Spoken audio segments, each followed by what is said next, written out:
Welcome back to my channel. আশা করি বন্ধুরা তোমরা সবাই খুব ভালো আছো, আমিও খুব ভালো আছি। আবার তোমাদের কাছে একটা নতুন রেসিপি নিয়ে হাজির হয়ে গেছি। আর শীতকালে রুটি খাওয়ার চিন্তা সবারই। রাত্রে কি রান্না করব, কী দিয়ে রুটি খেতে হবে, আজকে কি খেলে ভালো লাগবে সেটা সবারই চিন্তা। তাই চটজলদি একটা সোয়াবিনের রেসিপি নিয়ে হাজির হয়ে গেছি, যেটা খুব অল্প সময়ে আর দারুণ সুস্বাদু একটা রেসিপি, যেটা করলে দেখবে রুটি কিংবা ভাতের সঙ্গেও দারুণ যাবে। এখানে আমি 1 কাপের মতন সোয়াবিন নিয়েছি। সেটা আমি প্রেসার কুকারের মধ্যে জলটা ভালো মতন করে গরম করে নেওয়ার পর সোয়াবিনগুলো দিয়ে দিয়েছি। আর ছোট্ট ছোট্ট আলুগুলোকে আমি ভালো মতন করে খোসা ছাড়িয়ে সেইগুলোকে আমি 8-10টা দিয়ে দিয়েছি। তোমাদের কাছে ছোটো আলু না থাকলে যে কোনো বড় আলুকে ছোটো টুকরো করে দিয়ে দেবে। আর এই ছোটো আলু হলে বেশি ভালো লাগে, আলুর দমের আলুর মধ্যে একটা টেস্ট আসবে। দেখো সোয়াবিনটা সিদ্ধ হয়ে গেছে, জলগুলো আমি নিচড়ে নিলাম। আর দেখো এখানে নিয়েছি পেঁয়াজ, রসুন আর টমেটো। এখানে একটু রসুনটা বেশি লাগবে আর টমেটোটা একটু বেশ পরিমাণ মতন লাগবে। এখানে তেজপাতা দিচ্ছি আর দিচ্ছি কাঁচা লঙ্কা।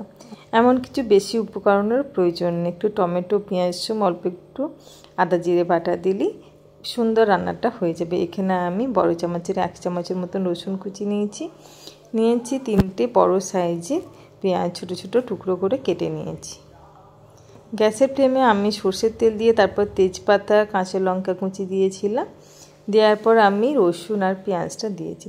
জানো তো এই রেসিপিটা না আমরা সবাই কিন্তু ভীষণ খেতে ভালোবাসি। অল্প একটু নুন দিয়ে দিলাম। নুন দিলে কী হবে, পেঁয়াজটা নরম হয়ে যাবে আর রান্নাটা কিন্তু একটু তাড়াতাড়ি হবে।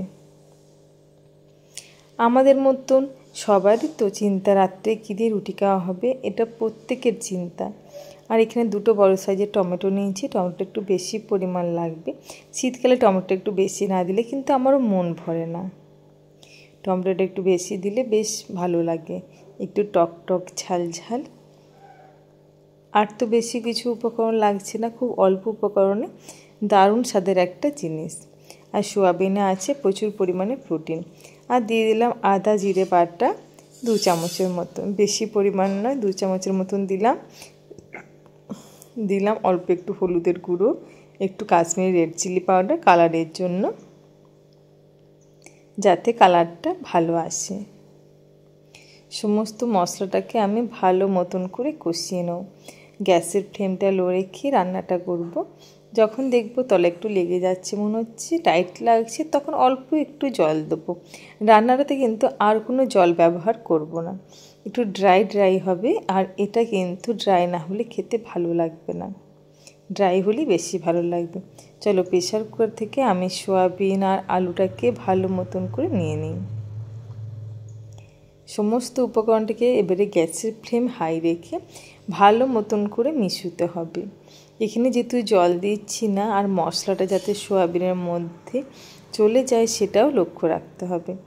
আলু আর সোয়াবিন এইভাবে একবারও অন্তত বাড়িতে তৈরি করে দেখবে, ভীষণ ভালো লাগবে। আর বাড়ির প্রত্যেকটা মেম্বার তোমাকে বলবে ওই রেসিপিটা আর একবার করো, যেটা সেদিন রুটি খাওয়ার জন্য করেছিলে। দেখো মশলাটা প্রায় কষানো হয়েই গেছে আর রান্নাটা প্রায় শেষের দিকে। আমি দিয়ে দিলাম অল্প একটু শাহি গরম মশলা। দেখো এখানে জল দেওয়ার দরকার নেই, কারণ সোয়াবিনের মধ্যে জল থাকে সেই জন্য। আর মশলাটার মধ্যেও জল তেমন না থাকলেও একটা ময়েশ্চার ভাব ছিল, তাই একদম জল দেওয়ার প্রয়োজন নেই। এরকম ড্রাই হবে, তাহলে খুব অল্প উপকরণ আর খুব সুস্বাদু একটা রেসিপি সোয়াবিনের। একবারও বাড়িতে তৈরি করে দেখো, বাড়ির সবাই কিন্তু বারবার চেয়ে খাবে, বলবে আবার কবে ওই রেসিপিটা রান্না করবে। খুব সুন্দর খেতে হয়েছিল।